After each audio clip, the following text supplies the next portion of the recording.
بسم اللہ الرحمن الرحیم۔ آج کا موضوع بہت ہی زیادہ دردناک، خوفناک اور بہت ہی زیادہ ضروری ہے۔ اس کو بیان کیے بغیر نہ میری جان جہنم کی آگ سے بچ سکتی ہے اور نہ اس کو مانے بغیر آپ جنت کی خوشبو پا سکتے ہیں۔ دیکھیے، ایمان خالص نہ ہو یا قرآن کا صحیح فہم نہ ہو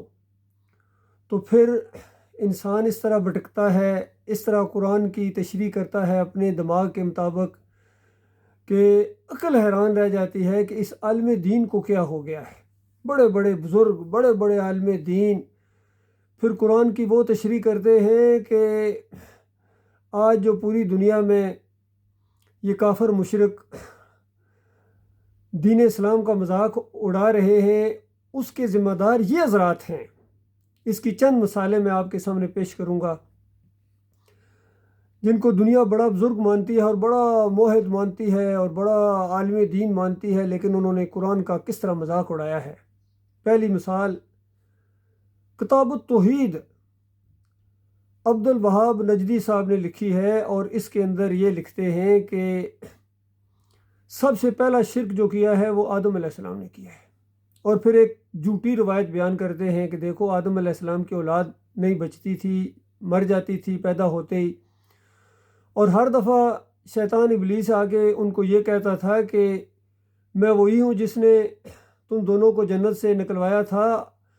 اب میری بات مانو تب یہ اولاد ہے یہ جیتی جاگتی اور صحیح سلامت پیدا ہوگی، ورنہ یہ مرتی رہے گی۔ تو ایک دفعہ، دو دفعہ، تین دفعہ تو حوا علیہ السلام نے اور آدم علیہ السلام نے اس کی بات نہیں مانی، لیکن وہی کچھ ہوا جو ابلیس کہہ رہا تھا۔ اور پھر چوتھی مرتبہ جب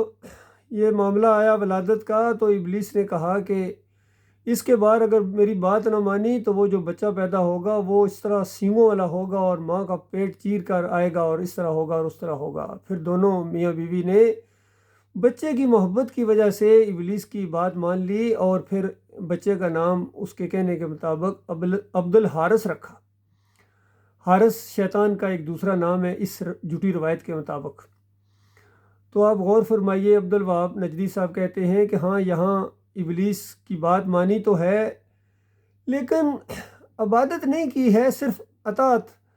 شرک فی الاطاعت ہوا ہے، شرک فی العبادت نہیں ہوا ہے، شرک فی الاطاعت ہوا ہے۔ اندازہ لگائیے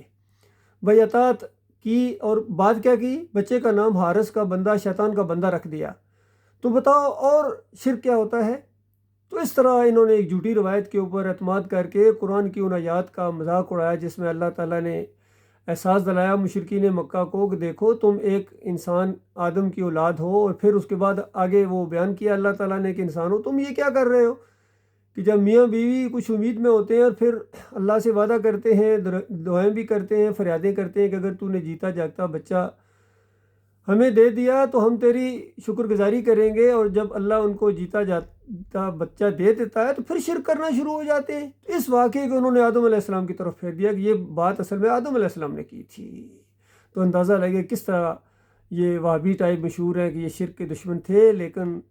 ان کی کتاب التوحید کے اندر اندازہ لگے یہ انہوں نے لکھ دیا، اور پھر یہ بھی ان کے بیٹے نے بھی لکھا کہ ہمارے اعمال جو ہیں یہ نبی علیہ السلام کے پیش ہوتے ہیں۔ یہ دوسرا شرک ہے ان کا۔ پھر گنبد کے یہ رکھوالے تھے، پجاری تھے، یہ تیسرا شرک ہے ان کا۔ تو اس کے بعد دیکھیے کشف المحجوب والے علی حجویری صاحب، جن کو پوری مسلمان امت جو ہے داتا صاحب کہتے ہیں، ان کی زبانیں گھس گئی ہیں، لیکن کشف المحجوب نہیں پڑھتے ہیں، یا پڑھتے بھی ہیں تو اس واقعے کو دبا جاتے ہیں جو اس کے اندر لکھا ہوا ہے۔ سو و شکر کے عنوان سے ایک واقعہ ہے کہ داؤد علیہ السلام نے اس طرح اپنے پڑوسی ایک جرنیل کی بیوی کے ساتھ، نعوذ باللہ، وہ الفاظ بھی ہمیں ادا کرتے ہوئے شرم آتی ہے، لیکن ان بے شرموں کو، بے حیاؤں کو کوئی شرم نہیں آئی ہے۔ ایسے واقعات انہوں نے لکھے ہیں، اور پھر الزام لگایا دو پیغمبروں کے اوپر، سلمان علیہ السلام کے اوپر اور داؤد علیہ السلام کے اوپر۔ آج بھی ان کی اس بائبل کے اندر جو ان کی عیسائیوں کی، اس کے اندر یہ شرمناک واقعات لکھے ہوئے ہیں، اور ان دونوں واقعات کی اس شرمناک اور شرکیہ اور مشرکانہ اور نبیوں کے اوپر الزام کی اس نے، علی حجویری نے، جس کو داتا کہتے ہیں، اس ظالم نے اس کی بالکل تصدیق کر دی کہ باقی اسی طرح ہوا تھا، اور پھر الزام لگایا نبی علیہ السلام کے اوپر۔ اندازہ لگائیے کہ نبی علیہ السلام نے بھی اسی طریقے سے منہ بولے بیٹے جو حارثہ زید کی بیوی تھی اس کے اوپر وہ طبیعت آ گئی، اور پھر بیٹے کو کہا کہ اس طرح اللہ کا حکم ہے طلاق دو، اور پھر خود نکاح میں لے لیا۔ اندازہ لگائیے یہ ان کے اس قوم کے داتا صاحب یہ ہیں جو اس طرح نبی علیہ السلام کے اوپر ایسا غلیظ الزام لگائیں کہ رشدی بھی شرمائے۔ پھر دیکھیے تبلیغی نصاب کے اندر فضائل اعمال جس کو کہتے ہیں، زکریا صاحب نے پھر آدم علیہ السلام کے اوپر شرک کا الزام لگایا کہ آدم علیہ السلام کی توبہ نہیں قبول ہو رہی تھی، اور آخر میں جب کہا کہ اے اللہ تجھے نبی صلی اللہ علیہ وآلہ وسلم کا واسطہ میری خطا کو معاف کر دے، تو پھر اللہ تعالیٰ کو گویا پوچھنا پڑا کہ آپ کو یہ نام کیسے معلوم ہوا؟ تو اس انداز سے یہ کہا کہ یہ واسطے وسیلے کا شرک کوئی ایسا نیا نہیں ہے، یہ تو آدم علیہ السلام نے کیا تھا۔ اندازہ لگائیے ایسا شرک کا الزام ایک نبی کے اوپر۔ پھر دیکھیے محمد حنیف نے دعوت القرآن کے اندر 2 نبیوں جلیل القدر انبیاء کے اوپر، یوسف علیہ السلام کے اوپر اور یعقوب علیہ السلام کے اوپر اندازہ لگائیے ایسا الزام لگایا جو ایسا موحد خاندان تھا، مجاہد خاندان تھا، جو شرک کا دشمن خاندان گزرا ہے، انبیاء میں بڑی فضیلت والا مقام رکھنے والا یہ خاندان ہے۔ ابراہیم علیہ السلام نبی، ان کے بیٹے اسحاق علیہ السلام نبی، ان کے بیٹے یعقوب علیہ السلام نبی، اور ان کے بیٹے یوسف علیہ السلام نبی، جو اس طرح شرک کے دشمن گزرے تھے۔ لیکن اس محمد حنیف نے اپنی دعوت القرآن جلد 2 کے اندر لکھ دیا کہ یعقوب علیہ السلام نے پورے خاندان سمیت یہ یوسف علیہ السلام کو سجدہ کیا، سجدہ ریز ہو گئے۔ اندازہ لگائیے، اور یہ یوسف علیہ السلام کی تقوی اور ایمان کی وجہ سے اللہ نے ان کو یہ عزت دی۔ اندازہ لگائیے یہ ان کا دماغ ہے کہ جس کو تقوی اور ایمان کی وجہ سے اللہ عزت دے گویا اس کو سجدے کرواتا ہے۔ تو یہ الزام لگایا، حالانکہ صاف سادہ سی بات ہے۔ وہاں یوسف علیہ السلام نے خواب دیکھا، سورج چاند ستاروں کو اپنے سامنے جھکا ہوا دیکھا، اور والد کے سامنے جب اس کی ذکر کیا اس کا، تو انہوں نے کہا بیٹے اس طرح ہوگا، تجھے اللہ عزت دے گا، تجھے اللہ تعالیٰ یعنی باتوں کی تہہ تک پہنچنے کی، اور تجھے چنے گا، یعنی نبی بنائے گا، اور تیرے پر اس طرح رحمت اور شفقت کی بارش کرے گا جس طرح ابراہیم علیہ السلام اور اسحاق علیہ السلام اور اہل یعقوب علیہ السلام کے خاندان کے اوپر بھی اللہ تعالیٰ اس طرح اپنی نعمتوں کی تکمیل کرے گا۔ تو اس کا سادہ سا مطلب ہے جو یعقوب علیہ السلام نے بتایا سورہ یوسف 6 نمبر آیت کے اندر، اور سورہ یوسف کی 100 نمبر آیت کے اندر جب وہ سارے مراحل سے گزرے ہیں، مصیبتوں مشکلوں کا دور گزر گیا، اور پورا خاندان ایک رائل فیملی کی حیثیت سے مصر میں داخل ہو رہا ہے، اور تخت پر بٹھایا، اور پورا خاندان شکر گزاری کے طور پر اللہ کے سامنے سجدہ ریز ہو گیا۔ اور یوسف علیہ السلام نے اس انداز سے بتایا کہ بابا یہ جو سارے معاملات ہوئے ہیں یہ بالکل وہی تو ہے جس طرح یعنی جو آپ نے خواب کی تعبیر بتائی تھی، جو بچپن میں نے دیکھا تھا، اللہ تعالیٰ نے اس کو بالکل حق کر دکھایا، وہی کچھ ہو گیا جو آپ نے بتایا تھا۔ میرے مالک نے مجھے باتوں کی تہہ تک پہنچنے کا علم عطا فرمایا، نبوت عطا فرمائی، بادشاہی عطا فرمائی، اور احسان پر احسان مالک کرتا رہا کہ کس طرح اس نے مجھے جیل سے نکالا اور کس طرح آپ لوگوں کو وہاں سے یہاں لے آیا۔ یہ اس مالک کی شان ہے۔ اللہ تعالیٰ اپنے معاملات کو، اپنے منصوبے کو غیر محسوس طریقے سے پائے تکمیل تک پہنچاتا ہے، اور پھر اندر سے ایک دعا نکلی ہے، فاطر السماوات والارض انت ولی فی الدنیا والآخرہ توفنی مسلما والحقنی بالصالحین۔ اس انداز سے یوسف علیہ السلام اور وہ پورا خاندان اللہ کے سامنے سجدہ ریز ہو گیا۔ لیکن اس محمد حنیف اس مشرک نے اس طرح 2 پیغمبروں کے اوپر ایسا الزام لگایا۔ یہ تو جو علی جویری نے الزام لگایا تھا 2 پیغمبروں کے اوپر، اس سے بھی زیادہ شدید الزام ہے، کیونکہ وہاں تو ایک برائی کا، بدکاری کا الزام ہے، اور یہاں شرک کا الزام ہے گویا۔ باقی شرک کا الزام لگانا اور پھر کہنا یہ شرک نہیں ہے، یہ اللہ کا حکم ہے، اچھا یہ تو اور بڑا جرم ہے کہ اللہ نے یہ حکم دیا ہے۔ بتاؤ کہاں اللہ کا حکم ہے اس پوری سورہ کے اندر یا پورے قرآن کے اندر کہیں ہے؟ جہاں اللہ کا حکم ہے وہ ملائکہ کے بارے میں ہے، ملائکہ کو اللہ نے حکم دیا وہاں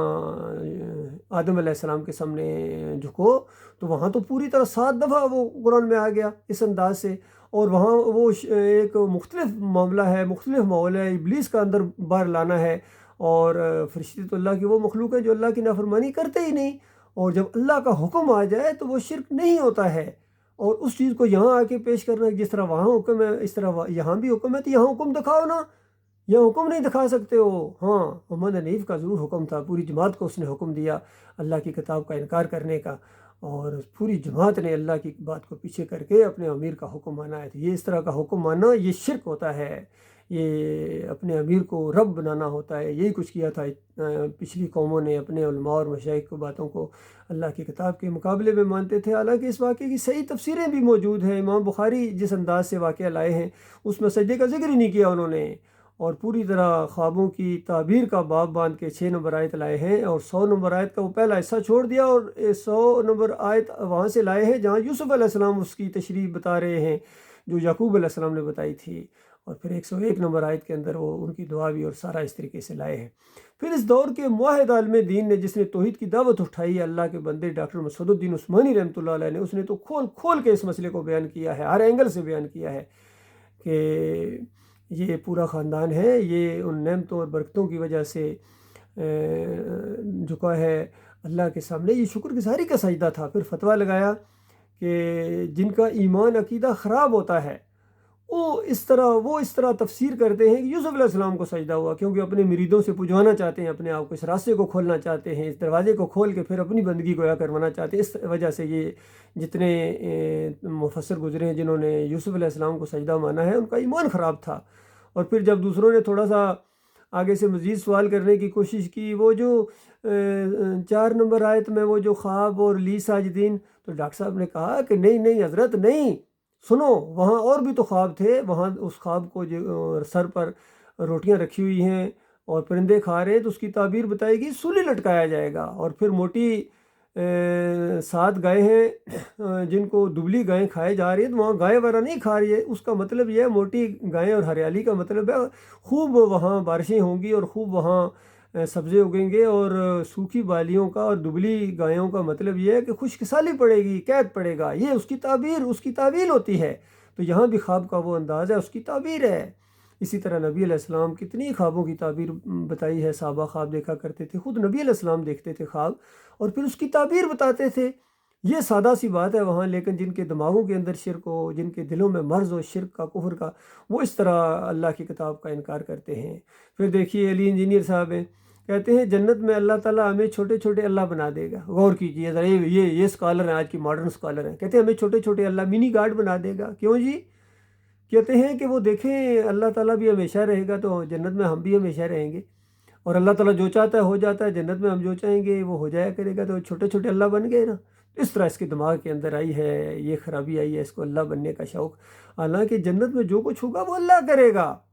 وہ اللہ کرتا ہے، وہ اللہ کا فعل ہوگا، جو چاہیں گے ہو جائے گا، جو مانگو گے ہو جائے گا۔ باقی جو اس طرح جن کو اللہ بننے کا شوق ہے وہ جنت میں جا ہی نہیں سکیں گے، جنت کی خوشبو بھی نہیں پا سکیں گے۔ تو اللہ کے بندو یہ ہے معاملہ، یہی ڈاکٹر اسرار صاحب کرتے ہیں، وحدت الوجود کہتے ہیں قرآن سے ثابت ہے، اندازہ لگائیے۔ یہ سارے کفر شرک پھیلانے والے، طارق جمیل ہوں، طاہر القادری ہوں، یا فضل الرحمان ہوں، منور سلطان ہوں، عبداللہ عمر درانی ہوں، خلیل الرحمان ہوں، یہ سارے لگے ہوئے ہیں اللہ کی کتاب کو نیچا دکھانے اور اپنی باتوں کو آگے کرنے کے لیے۔ یہ ہے اللہ کے بندو آج کے دور کے، یہ جو مر گئے ہیں طاغوت، اب ان کو رحمۃ اللہ علیہ نہیں کہہ سکتے ہیں، نہ ان کو اپنا امام ماننا ہے، نہ اپنا ان کو لیڈر ماننا ہے، نہ ان کو اکابر ماننا ہے۔ اور جو زندہ ہیں اس طرح جو شرک پھیلا رہے ہیں، یہ ہمارے امام تو کیا مقتدی بننے کے لائق نہیں ہیں۔ تو اللہ کے اس بندے نے، ڈاکٹر عثمانی رحمۃ اللہ علیہ نے، یہ جو توحید کی دعوت اٹھائی، اس میں جب سوال کیا جائے کیا ان کے پیچھے نمازیں پڑھ لیں، ان کا یہ اللہ کے وقار کو ٹھیس پہنچانا ہے، اور ان کو امام ماننا، شرک اور کفر پھیلانے والوں کو، مسلک پرستوں کو امام بنانا، یہ ایمان کی خرابی ہے۔ چاہے یہ مکی مولوی ہو، چاہے یہ مدنی مولوی ہو، پاکستانی ہو، بنگلہ دیشی ہو، امریکہ کا ہو، فرانس کا ہو، جاپان کا ہو، UK کا ہو، چین کا ہو، یا رشیا کا ہو، یا افریقہ کا ہو، جس کے عقیدے کے اندر یہ خرابی ہے، اور یہ چیلنج ہے کہ آج کوئی مسلک، کوئی جماعت، کوئی فرقہ، یا جو بھی یہ ان کی کتابیں آج کے دور کے اندر کسی عالم دین نے کوئی کتاب لکھی ہو جو فضائل اعمال ہو، فیضان سنت ہو، یا غنیت الطالبین ہو، انفاس العارفین ہو، شاہ ولی اللہ کا پورا خاندان ان کی کتابیں اٹھا کر دیکھیں، اور عبد القادر جیلانی کی کتابیں، محی الدین چشتی کے ملفوظات ہوں، مجدد الفسانی کے یہ ہوں مکتوبات ہوں، اس انداز سے کوئی ایک بھی شرک سے خالی بتا دو اللہ کے بندو جس میں یہ شرک نہ ہو کہ نبی علیہ السلام قبر میں زندہ ہیں، یہاں اعمال پیش ہوتے ہیں، واسطے وسیلے کا شرک، بے حق فلاں، بے حرمت فلاں کا شرک، اور مردوں کو زندہ سمجھ کے ان کو سننے والا ماننا، ان کو حاضر ناظر ماننا، پھر کسی کی 11ویاں ہو رہی ہیں، کسی کی 12ویاں ہو رہی ہیں، کوئی میلاد میں لگا ہوا ہے، کوئی گھوڑے کی پوجا کر رہا ہے، کوئی گائے کا پجاری ہے، کوئی مورتی کا پجاری ہے۔ کہاں جائیں، کدھر جائیں اللہ کے بندوں، چاہے سیاسی لیڈر ہوں، عسکری لیڈر ہوں، یا ہمارے یہ مذہبی لیڈر ہوں، یہ سارے کے سارے شرک کے رکھوالے ہیں۔ اللہ تعالیٰ ان سے اپنی پناہ میں رکھے۔ یہ بات آپ کے سامنے آئی ہے، یہ اس سے غصہ بھی آئے گا، مجھے معلوم ہے اکثریت کو غصہ آئے گا، لیکن غم و غصہ یہ جذباتی کیفیت ہوتی ہیں، وقتی چیزیں ہوتی ہیں، اس سے حقیقت نہیں بدلتی ہے۔ تو لہٰذا اصل عقل مندی یہ ہے کہ ان کی کتابوں کا مطالعہ کرو، قرآن کا پھر مطالعہ کرو، اور پھر آپ کو پتہ چلے گا کہ یہ رہنما تھے ہمارے، یہ ٹھگ تھے، یہ انہوں نے راستہ روکا ہے، یہ حکیم الامت نہیں، یہ امت کے سب سے بڑے دشمن تھے جنہوں نے شرک کے انجیکشن دیے ہیں۔ اللہ تعالیٰ ان سے اپنی پناہ میں رکھے۔ وقول قولی ھذا استغفر اللہ لی ولکم ولسائر المسلمین۔ یہ بات بالکل کلیئر ہے، ہمارا کسی فرقے سے کوئی تعلق نہیں ہے، کسی مسلک سے، کسی سیاسی جماعت سے ہمارا اللہ جانتا کوئی تعلق نہیں ہے۔ میں آپ کا بھائی ہوں، میں کوئی پیر نہیں ہوں، کوئی مولوی نہیں ہوں، میں آپ کو بالکل سیدھی اور سچی بات بتاتا ہوں۔ اس بات کا ساتھ دو، اللہ تعالیٰ دنیا میں بھی رنگے جہاں بدلی کرے گا۔ دیکھ لیجئے پوری دنیا میں آپ کو قیادت ملے گی، آپ کے قرضے چٹکیوں میں اتر جائیں گے، یقین کیجئے آپ کی دشمنیاں ساری دوستیوں میں بدلی ہو جائیں گی، سارے بھائی بھائی بن جائیں گے۔ اس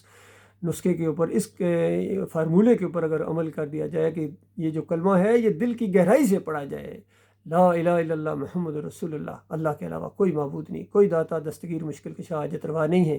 یہ غوث اور یہ دستگیروں اور مشکل کشاؤں کی جو فوج تیار کی ہے ان ظالموں نے، یہ بالکل انسانیت کے دشمن ہیں، ان کا انکار کرو اور پھر اللہ کے اوپر ایمان لاؤ، پھر اللہ کے آخری نبی محمد صلی اللہ علیہ وآلہ وسلم ہے، ان کی بات مانی جائے گی اور ان کے پیچھے چلا جائے گا، اور نبی علیہ السلام کی بات کے مقابلے میں کسی کی بات کو بالکل ذرہ برابر اہمیت نہیں بلکہ رد کر دی جائے گی۔ یہ باتیں ساری جتنی آج پھیلی ہوئی ہیں، اللہ تعالیٰ غور و فکر کرنے کی توفیق عطا فرمائے۔